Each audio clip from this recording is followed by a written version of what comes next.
Olunaku olwaleero abalamuzi n'abawolereza ba gavumenti basibye ku kkooti wa Kiso nga bawuliriza okwemulugunya kw'abantu okuva mu bitundu eby'enjawulo. Wano abatuuze basoose kusomesebwa ku nkwata y'emisango okuviira ddala ku poliisi okutuuka ew'omulamuzi. Statement bwegwa bakugamba leeta abajulizi. Abajulizi bamala okuggwa deni ne tunoonya eyakukubye. Bwe tumukwata naye statement ye ne tugikola bw'emala okuggwa ne tusindika fayiro eyo ewa State Anthony. Tukakasa nti ensala ntuufu oba nnuŋŋamu kyekigendererwa kyakyo n'olwekyo tusigale ku process za kkooti nga bwe zikola ki nga bwe zibeera. Abatuuze baweereddwa omukisa okwogera ne beekokkola enguzi esusse mu kkooti n'abalamuzi ekibaviirako okwetamu ekitongole kino. Mwasoma mwenna naye muwe bannammwe ekitiibwa. Bw'oba n'ogamba nva ku Justice Center badifendeza omusango gwange ono ali mu fayiro y'ono akubba afuba okulaga nti bali gy'ova nkoko oba kiki. Kale bannaye mutumalamu amaanyi. Emisango girwa nnyo mu kkooti naddala emisango gy'ettaka.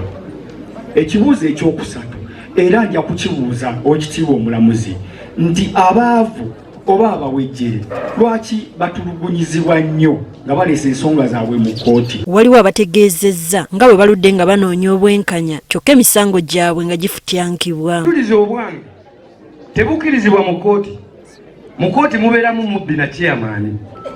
Okumala emyaka 7 naleeta abajulizi 12 ne babasindika ebweru. Maze emyaka 7 nina abaana 16 wabula ngenda kwetambaleete ku kkooti. Zindibwa patro ezitasoboka kubalibwa obungi nga zijjudde police